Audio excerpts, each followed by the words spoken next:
Are you guys ready? Yep.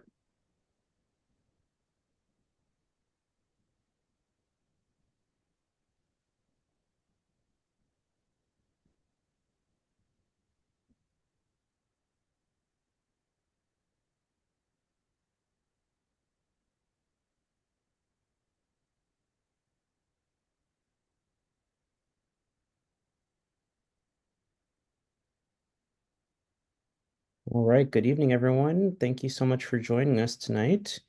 We're going to give it just a few more minutes before we get started and let folks trickle in. So hang with us for just another minute or two, and then we'll get started. Thank you so much.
All right, I think we should get started.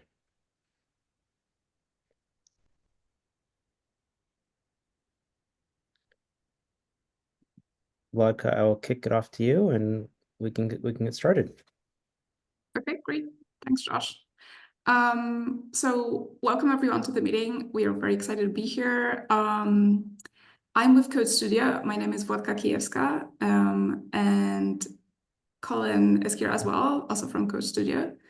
And we are the consultants working on the zoning code update for the city of Palm Springs. I will maybe actually hand it over to Chris to do a short introduction of the project, and then we will start with the presentation. Great, thanks, Vladka, and thank you everyone for joining tonight. I'm Chris Hadwin. I'm the planning director for the city of Palm Springs, and we're really excited to continue engaging on what is the first comprehensive update to the city's zoning code in many decades. Really the aim of the project, and the team here will go through it in more detail, but really is to modernize what is an out-of-date code to make sure that it aligns with our priorities and our objectives in terms of how we want to grow into the future. And one of the things that we've been tasked with doing is really removing barriers to the kind of development that supports our residents and stakeholders and businesses in the city. So we'd really like to make sure that the zoning rules that we put in place are bringing in the types of housing and jobs and services that we want and need as a community. We'd like it to be more user-friendly, easier to read, and easier to use for all of you. So this engagement is really important to helping us shape that process. You'll see the tremendous amount of work that the team has put in it so far, but we're about halfway through the process, so there's still a lot of work yet to come. And so we really are in the phase of taking feedback and making revisions and making sure that we're doing this the best way that we can and listening to all of the various voices throughout the community. So thank you for participating. Like I'm saying, it's a very important process, and staying engaged, I think, will just make this an even better plan as we get feedback from folks like you taking the time to work with us on this. So thank you again for joining. And I'm going to turn it back over to the team to walk through where we've been and where we're going. So thanks again. Thanks, Chris. Colin Scaff from Code Studio. hopefully everybody can see my screen. Yes. Yeah. Good. So I'm just going to walk you through a short presentation.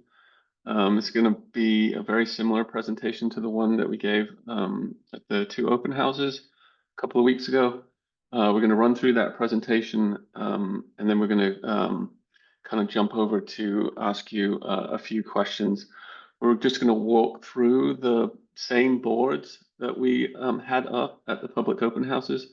And so this will be your opportunity to ask some questions about those boards, or if you have any general questions about the project, you'll be able to ask questions as well. And so just a reminder that the materials presented tonight are just a draft and for discussion purposes only.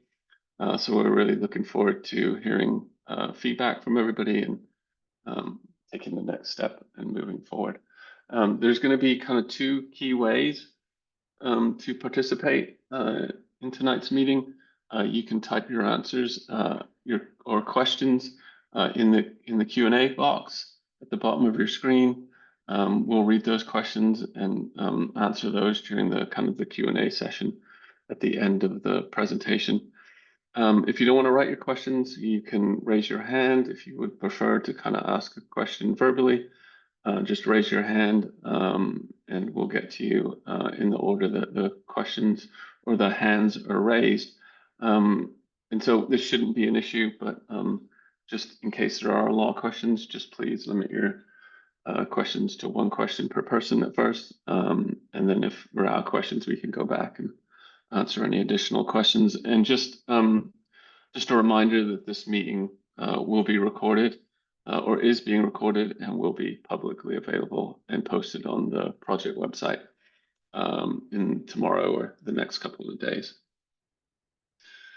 And so we're just going to go through 3 main things this evening. I'm just going to reiterate the project goals, talk a little bit about the timeline and the process that we've been working from to date, and then just talk a little bit about the preliminary zoning districts that we've put together at this point.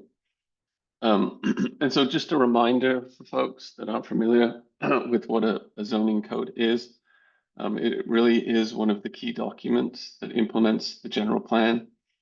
The general plan is the kind of overall high-level visionary document that guides growth across the city. And as I said, the zoning is just one of the key documents that implements that vision at a more granular level. And the hope is that if you get the general plan and the zoning code in alignment, that Palm Springs will start to see projects come out of the ground that match the vision and the zoning moving forward. And so what can zoning regulate? Just kind of a brief overview of what zoning does and the things that it can regulate. So it can regulate things like lot size, building placement, where buildings sit on the lot. It can regulate things like windows and doors along building facades, entry features like porches, stoops, awnings, things that provide shade. And it regulates, basic things like use, whether it can be residential or commercial or multifamily or mixed use or industrial. And then it can regulate things like density, how many dwelling units are allowed on a particular lot. And then things like site design. So site features like signs, walls, fences, landscaping, lighting, how many parking spaces are required, circulation for parking lots, and how you might access parking areas with cars. So those are just kind of a few of the basic things that zoning can regulate.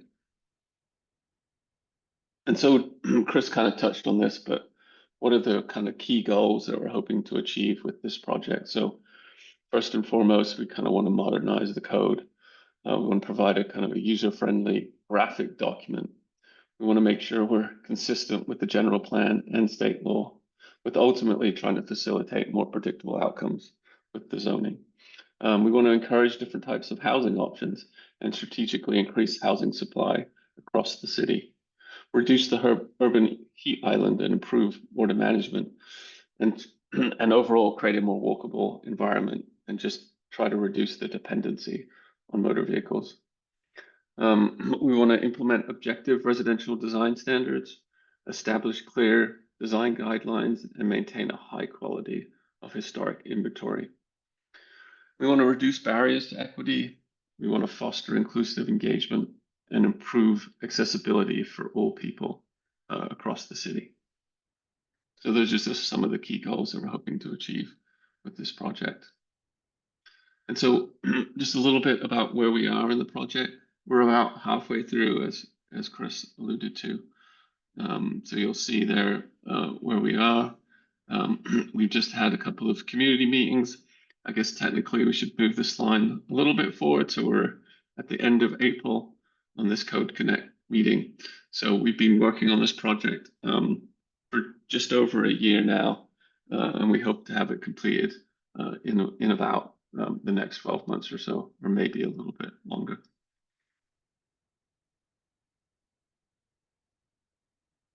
And so who have we been talking to thus far? We've been talking to a variety of stakeholders, both internal and external. We've had a series of public meetings, 3 public meetings. I think this doesn't include the public meetings that we were just held. Is that correct, Vodka? So we've had discussions with over 100 people, and over 150 questions have been answered. We have done one survey early on in the project where we got 852 responses, and we did do that survey in English and Spanish. So we've been talking to a fair amount of people as part of this project, but we're always trying to talk to as many people as possible and trying to help bring this project to people that haven't heard about it. So please reach out and let folks know what's going on with this project, and the hope is to get as many people involved as possible in this effort. And so just a little bit about kind of the framework and the foundation for this work. Some of it is based on kind of the parameters of what's going on at the state level. So just from a parking perspective, so you know, it is typical for cities to require a certain amount of parking based on land use. So the state has suggested that cities are not allowed to impose minimum parking requirements for both residential and commercial projects within half a mile of a major transit stop. And so what this map is showing is that according to the definitions of state law, which I believe is 15-minute headways, for bus routes, these areas that you're showing on the map, according to the state, the city of Palm Springs is not allowed to have minimum parking requirements for new development moving forward. So that's just something we wanted to make sure people understand moving forward. So there are a few other moving parts right now that relate to this project. So from a single family residential perspective, you are allowed to split your lot, split a single family lot, and put 2 dwelling units on there. So you can split a single family lot twice. And so under state law, you are allowed to put 4 units on a single family lot in California and in Palm Springs. And so from a height perspective, there are some requirements under state law, AB 2011, that if you're doing an affordable or mixed income housing project along a commercial corridor where office, retail, or parking are allowed, you are allowed to build up to 5 stories within a half mile of that same major transit stop. So this map up here, not only are there no parking requirements, but you can also, by right, build up to 5 stories within these yellow kind of circular areas. And then, and a lot of this is based on, you know, the state trying to get at reducing the cost and the burden for new residential development moving forward. So SB 330 removes all subjective standards from residential projects. So moving forward, the city of Palm Springs is only allowed to have objective standards when it comes to regulating mixed use and residential projects. So no discretionary review, no public hearing, and no CEQA review moving forward.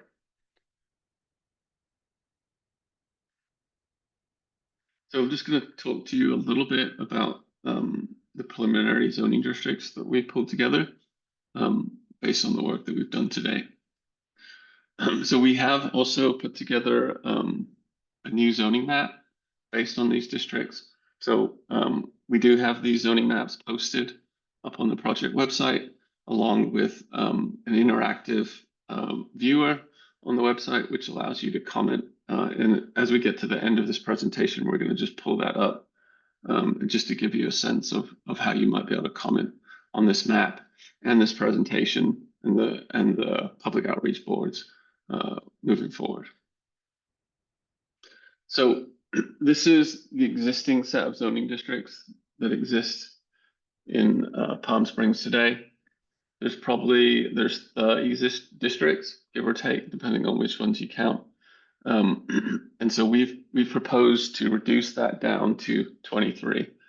So if you look at the difference between these two sets of districts, what you'll notice is, there's some change happening in the kind of the single family side of things. I think we're reducing the 6 single family districts down to 3. And then you'll see a significant amount of consolidation happening in the commercial zoning districts here. So you'll see we've reduced at least 8 or 9 existing commercial districts as proposed down to 3 kind of mixed use districts, 4 if you include commercial heavy into that set. So we have focused on kind of streamlining the total number of districts that are needed in Palm Springs moving forward. And so from the single family perspective, as I mentioned, we've consolidated those down into 3 districts. We have RA, RB, and RC. So RA is more of what we're calling kind of a residential flex district. It's really intended to be a contemporary spin on the manufactured home park district. So it's intended for a cluster of kind of small detached houses. Could include manufactured homes, but it could also include something like a tiny home park or a cottage court. Then we have the RB district, which is intended primarily for 1 unit on a lot, no less than 15,000 square feet. So the primary difference here between RB and RC, both single family zoning districts, but RB has a minimum lot size of 15,000 square feet, and RC has a minimum lot size of 5,000 square feet. So for the multifamily districts, the first 2, RNA is a new district, so that's not going to be mapped moving forward, but it is intended to allow up to 4 units in a building. So this district is really focused on, I would suggest, small lot single family. So today in Palm Springs, if you wanted to do anything, I believe, under 5,000 square feet as a single family lot, you would have to go through the plan development process. So what we're trying to do is create a zoning district here that by right, once it was rezoned, you could go ahead and build smaller lot single family in that district. So that's a new district. It's not going to show up on the zoning map as proposed. Then we have RNB, which is kind of trying to get at this kind of missing middle scale. So small multifamily buildings, including single family houses, duplexes, townhouses, and then multiplexes. But the key difference here is that the maximum size building that you could have in this zoning district is 12 residential units in that building. And so up here, you'll see kind of what this new district is kind of based on. So for this particular district in RMB, we're combining the 2 existing RG districts, RGA 6 and RGA 8, to come up with this kind of new missing middle district. So the rest of the multifamily districts, so today your kind of key multifamily districts are R2 and R3. So so we've translated those to RNC, RND, RNE, and REF. And so the primary difference here is that we are splitting out the hospitality uses from the existing multifamily districts. So in Palm Springs today, in your R2 and your R3 districts, you include hotels in there, small hotels as allowed uses. And so we are proposing to separate that out. So that residential and hotel land uses in the future don't have to compete with one another, since they have different objectives. And so just to kind of make that simpler, we've split out the hotel uses from the existing R2 districts and given them two names. So we have kind of a lower scale multifamily district, that would be RNC. Then we have a lower scale hotel and multifamily district, that would be RND. And then we have a kind of a moderate scale multifamily district, that would be RNE. And then a moderate scale multifamily and hotel district, that would be RNF. So the mixed use and commercial districts, we've combined those down into four. You'll see along here kind of the existing districts that we've combined to pull together these new districts. They're very simple in the scheme of things.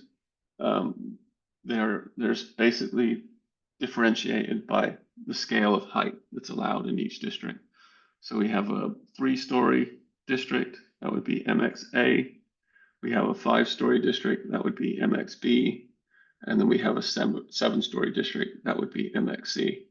And then kind of to round it off, we wanted to make sure there's still place in Palm Springs for some of the more intense auto-oriented uses. And that would be the CA, commercial heavy district.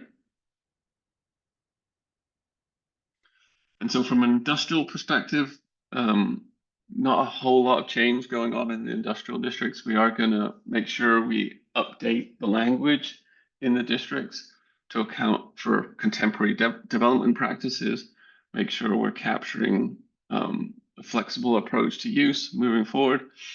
But you'll see that the names have changed, but for the most part, the structure of the industrial districts are staying the same. So you have IB, which will be industrial light, so that's based primarily on M1 and M1P.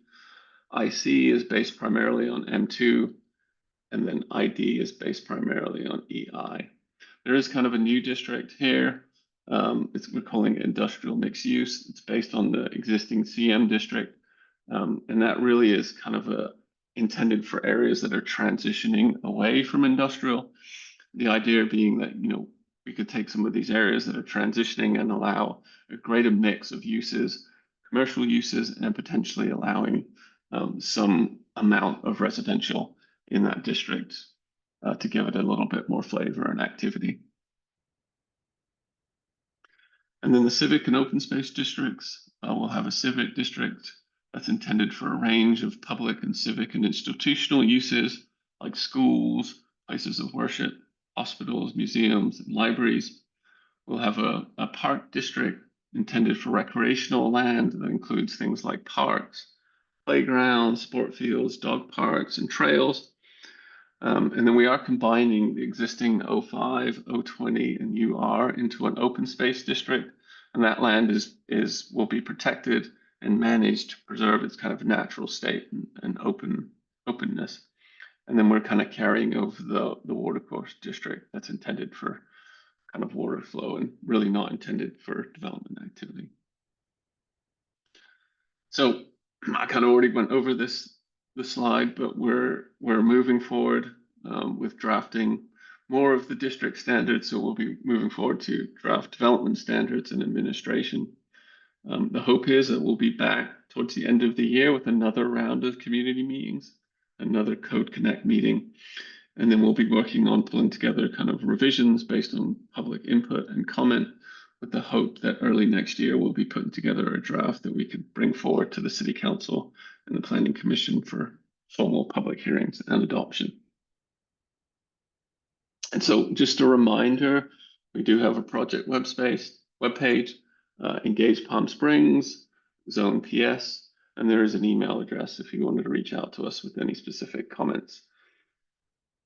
And then, as I mentioned earlier, we do have kind of an interactive way for folks to comment on this material up on the project website, and I'm going to just hand that over to Vodka, who's going to walk you through the material up on the project website.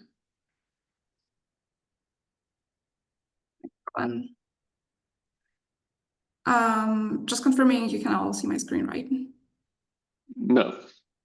Yes. Yes, okay. Thanks, Yes. Josh. Okay, good, it's working. Actually, on the right all right. tab. Sorry. No worries. All right, yeah, so we are using this great software, Conveyor, to be able to post our materials online so that you can go through everything we've been talking about in your own time and leave your comments when you want.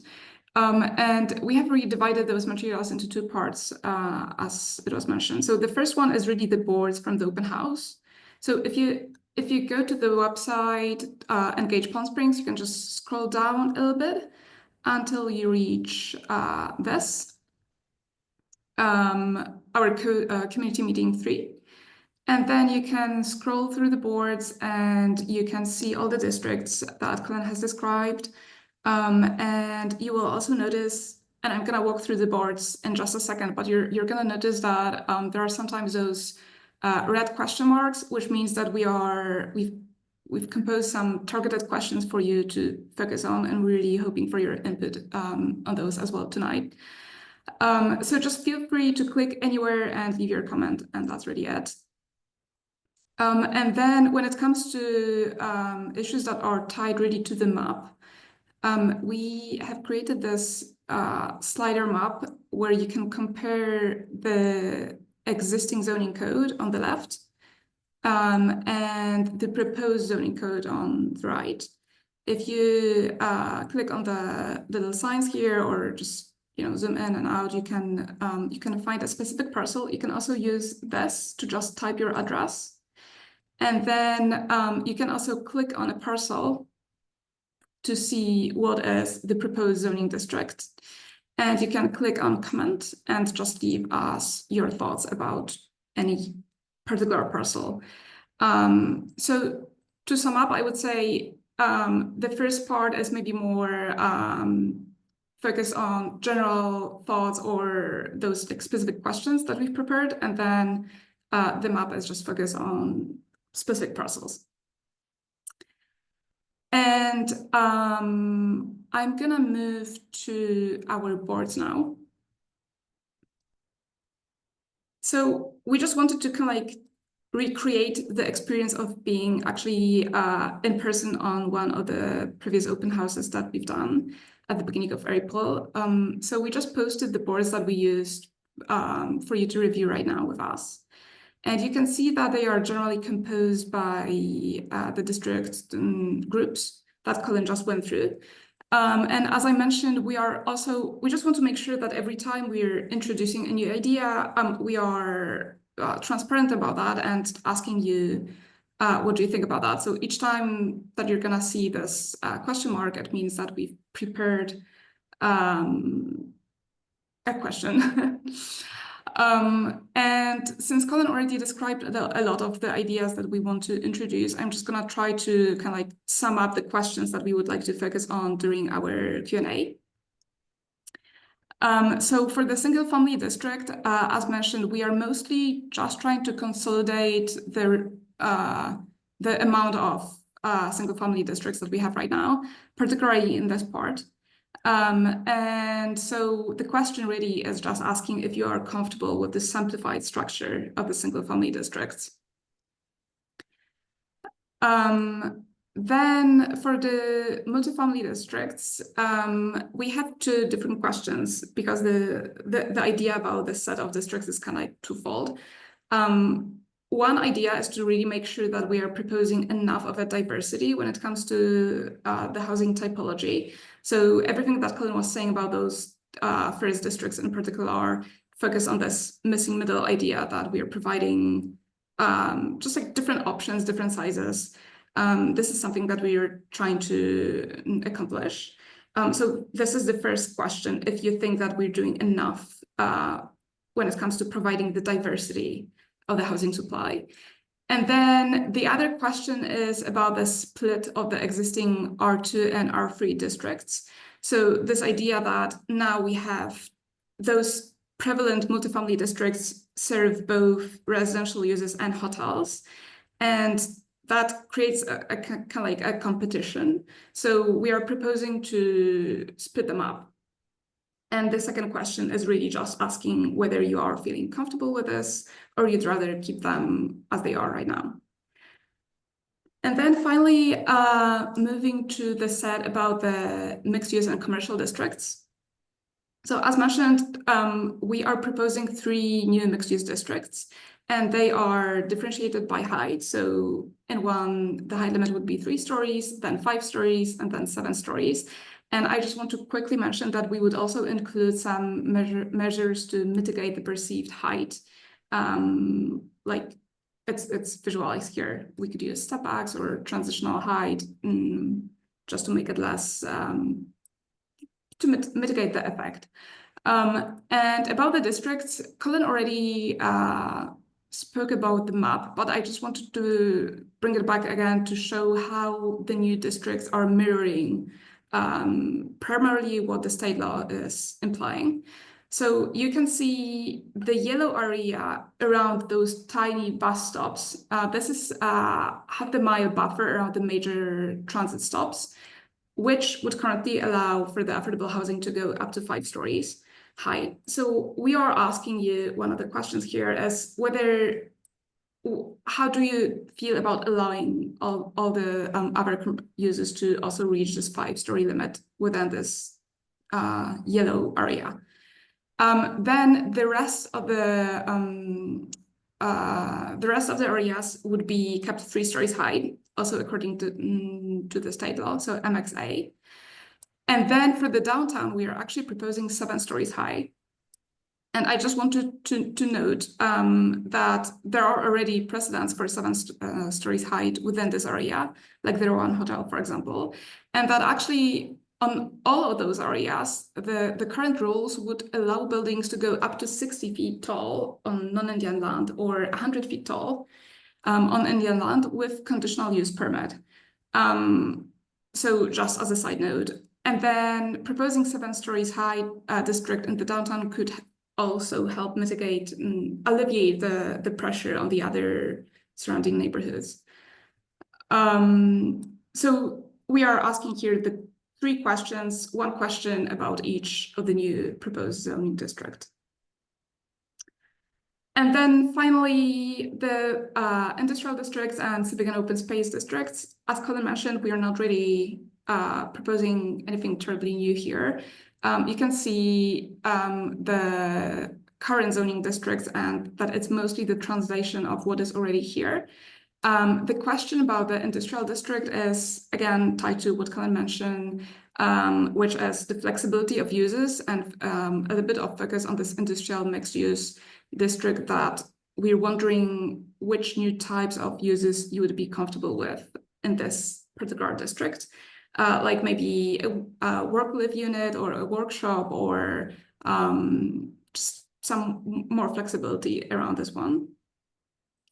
And then for the open space districts, we are just suggesting it would be good to consolidate those existing 3 districts. So again, as mentioned, to make sure that this open space is protected and preserved. So this is the last question is kind of like a general one about the approach to the open space. Maybe we're missing something that you would like to see. So feel free to point that out. And with that, I think that we're gonna move to the last part of this meeting, which is the Q&A session.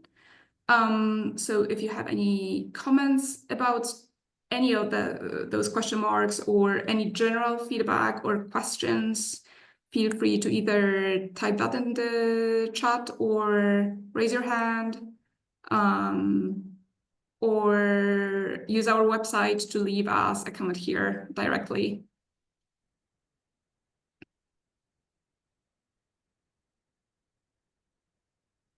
Also take your time, it's a ton of information. Yeah, and just thank you to Colin and Vlodka for running through what is a lot of information. I certainly appreciate that this is a lot to take in effectively 30 minutes. So please also don't feel like you have to think of all of your questions now, or that we need to have all of the answers now. We have a long road ahead of us. You can always follow up directly through me, through my team here in Planning Services, through the website, through the various tools that Vlodka and Colin have shared with you. So we've got a lot of time to hear from you as we're getting into this. But yeah, happy to take questions now. Thanks again.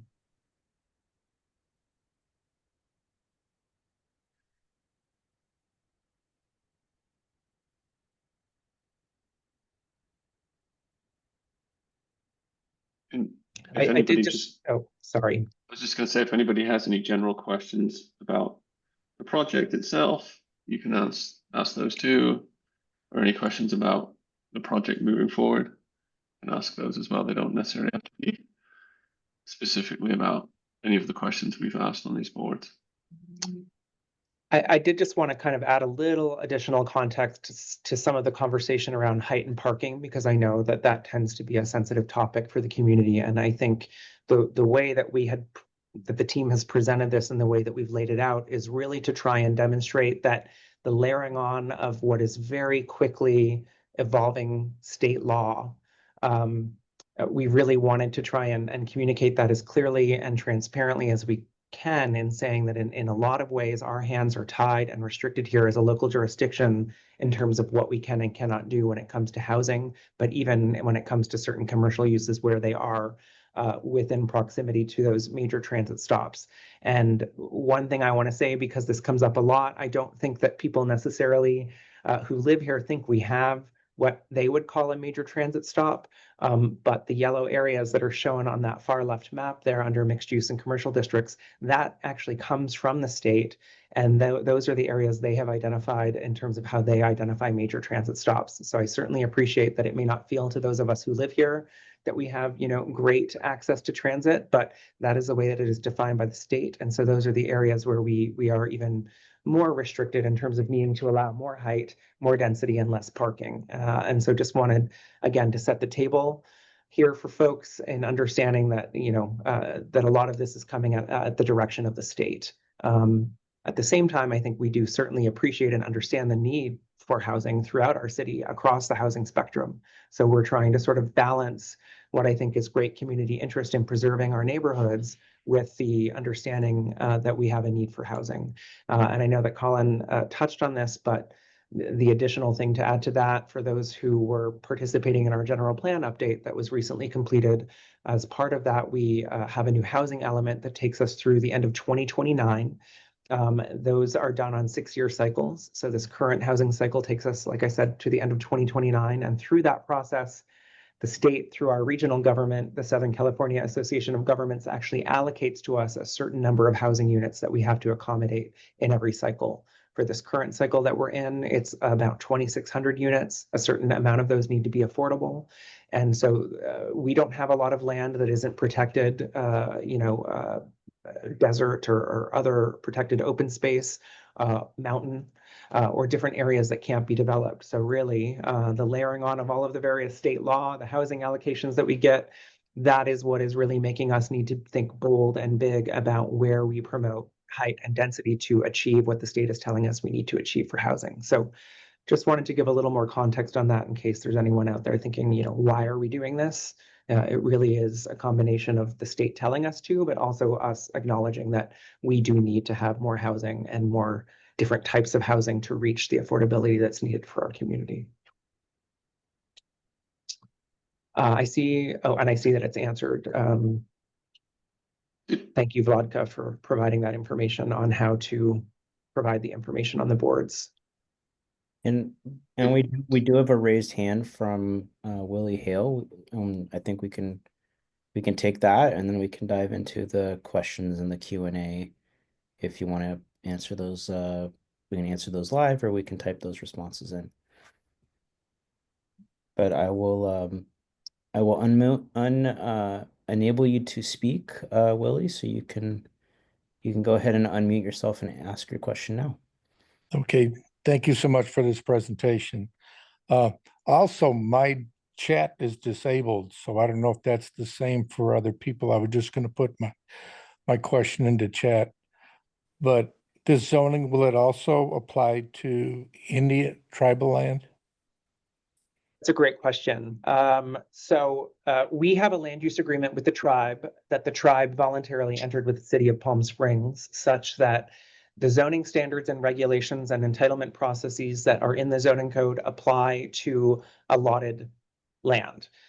So that means, there's a category of land that's on reservation that has been given to allottees of which are members of the tribe. And that may be then further subleased and leased to other people. It gets very complicated, but the short answer is yes, it applies to allotted or leased land. It does not apply to tribal property itself that the tribe holds in trust. So if you think of the casino, for example, or the spa or the cultural museum, that is property that the tribe themselves hold and maintain, and our zoning rules do not apply to those properties. But there are other properties throughout the city that members of the tribe hold as allottees, and our rules do apply to them. And then How about the church that owns the land that's on tribal land? Right. So you would be subject in the way that other religious institutions are, and that gets a little complicated as well. But yes, because that's on allotted land, leased from an allottee, you're subject to the zoning rules. Okay. Thank you so much again for the presentation. Thanks, Willie. And Willie, if you want to, if anyone wants to ask a question, you can do so in the Q&A, not the chat. Similar feature, but the chat's disabled in this meeting. So use the Q&A feature. Vodka, did you want to go through real quick just to how to add comments on the website? Sure. No. Yeah, I can repeat that. I know that was a question. Yeah, let's make sure that it works for everyone. So if you open the Engage Palm Springs website here, you need to scroll down a little bit till you see our community meeting 3 boards. And then basically you just click anywhere and you can add your comment. And you can scroll through to see all the boards. So that's that here, and then You just click, if you want to leave a comment, what do? You just click on it? You click, type your comment, and then you need to post it. Oh, yeah. So just click Yes. anywhere really, and that box will Yeah. open up so you can type in it. Yeah. Yeah. Exactly. Yeah. And for the map, you actually need to select a parcel, and it can only be a parcel on the proposed zoning district, so the right side. Here you're just gonna get an pop-up window asking you to move to the right side of the map. We're not commenting on the existing zoning. Hope it helps, but also, happy to troubleshoot.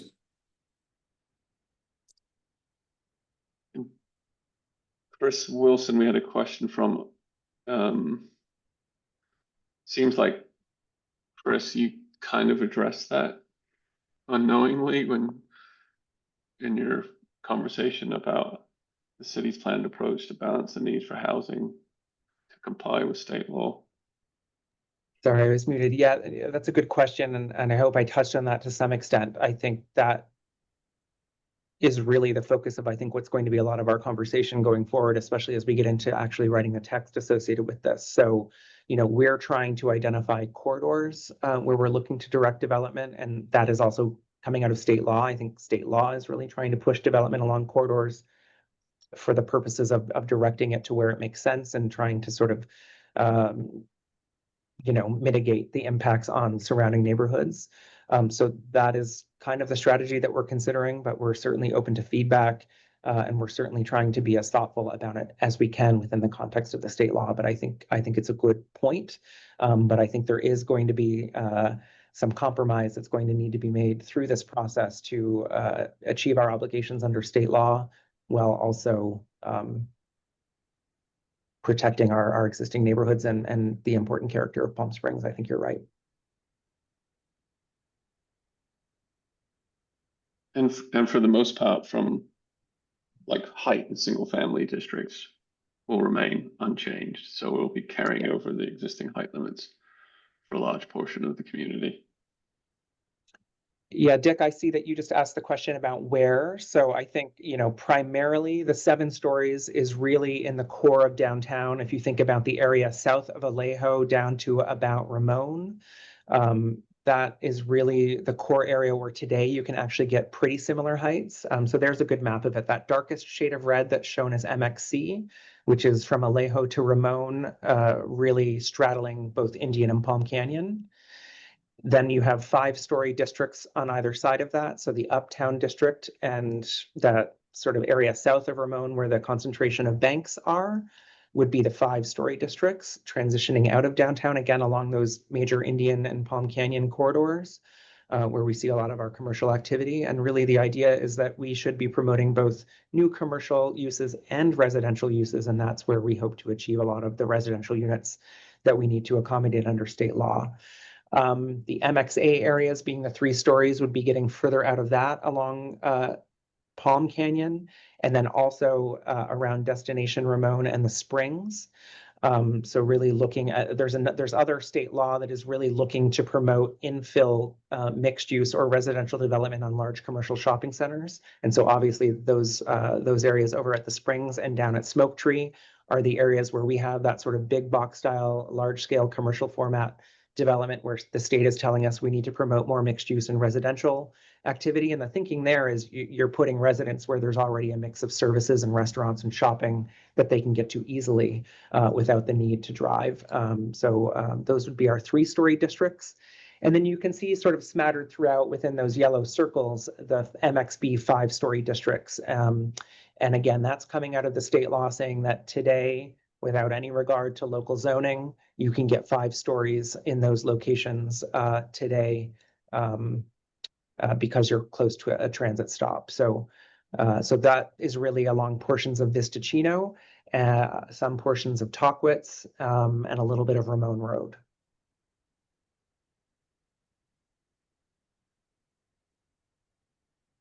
And then, Lori, you're asking a question about the naming of the zoning districts, RNA, RNB, RNC, which I'm guessing you're not a big fan of.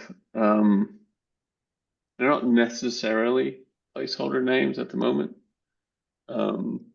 We are open to other options if you have any ideas. It isn't the easiest thing to come up with district names without being overly leading, I guess. So right now, instead of 1, 2, and 3, we're using A, B, and C, but it is residential neighborhood A, residential neighborhood B, residential neighborhood C.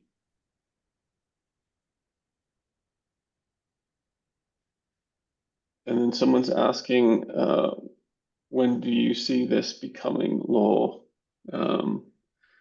So I don't know if you have the timeline there, Vodka, or if I have, but hopefully about this time next year, somewhere around there. It's a kind of a long process, and this takes a fair amount of time to walk through. But the idea is sometime at the beginning of 2026, we'll have a completed draft code that the public has looked at and provided comments on, and then we would bring that code forward to the public hearing process. We have to go to the Planning Commission, and the City Council would ultimately adopt this. And the timing for that is a little bit harder to determine and not necessarily in our hands, depending on how many hearings and how much conversation is happening over the draft document. It could take 4, 5, 6 months to get through the adoption process.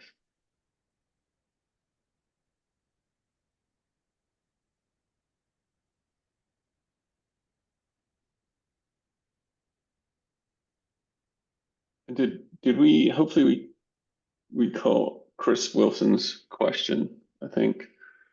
Yeah, at the very beginning, I think. Hopefully we answered that one. Anybody else have any questions?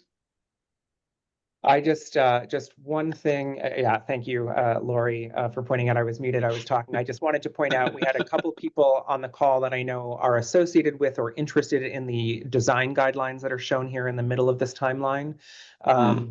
That's kind of happening in a parallel Yeah. path, as Colin was alluding to earlier.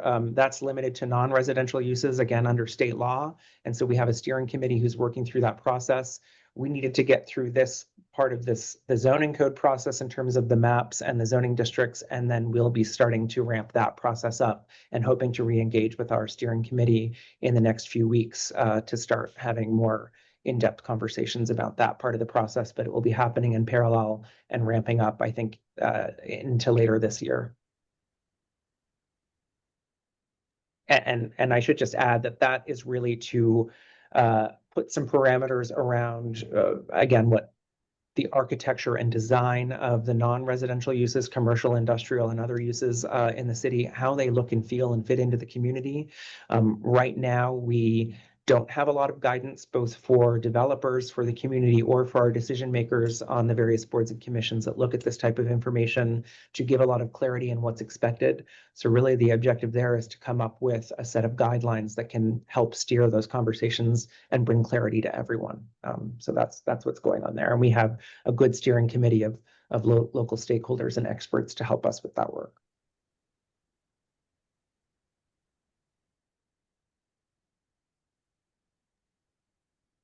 I think that we have Grace with a raised hand.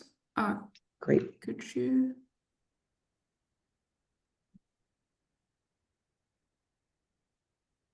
I think you would need to unmute her.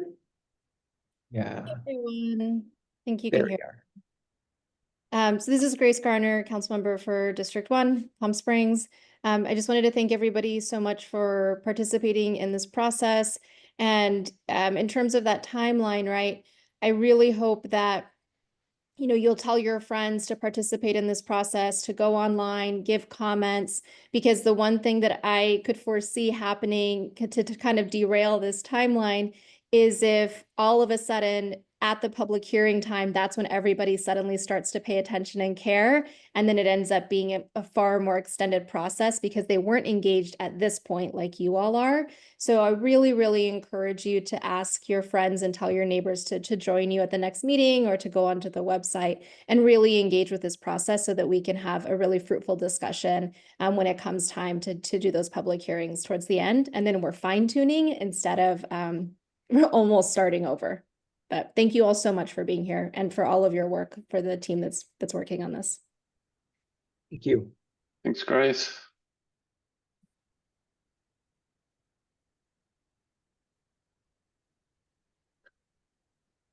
We still have a few minutes left. If anybody has any remaining questions for us, we're happy to try and answer them.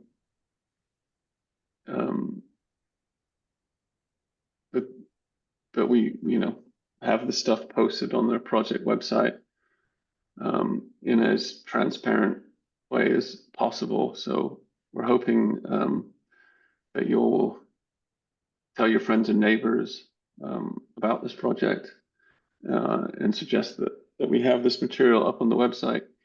A video of this presentation will be posted on the project website, I assume, in the next couple of days or so. So if you know folks that might be interested in it, please have them watch the video and then have them comment away on some of the material that's up on the project website.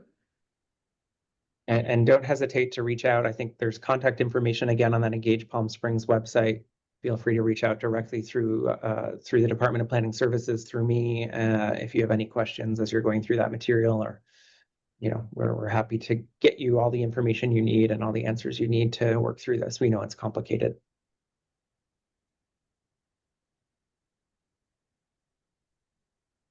All right, I think it looks like we've answered everyone's questions for now. Okay. Well, So thank you, everybody. And I just want to, again, thank everyone, and thank you, Councilmember Garner, for joining us, and just reiterating everything she said. Please continue to get engaged and tell all your friends and and family and everyone else to join in. So thank you all, and we will talk soon. Thanks, everybody. And thanks Thank to the you. team. Good job. Thank you. Thank you. Thanks. Good night. Bye. Bye.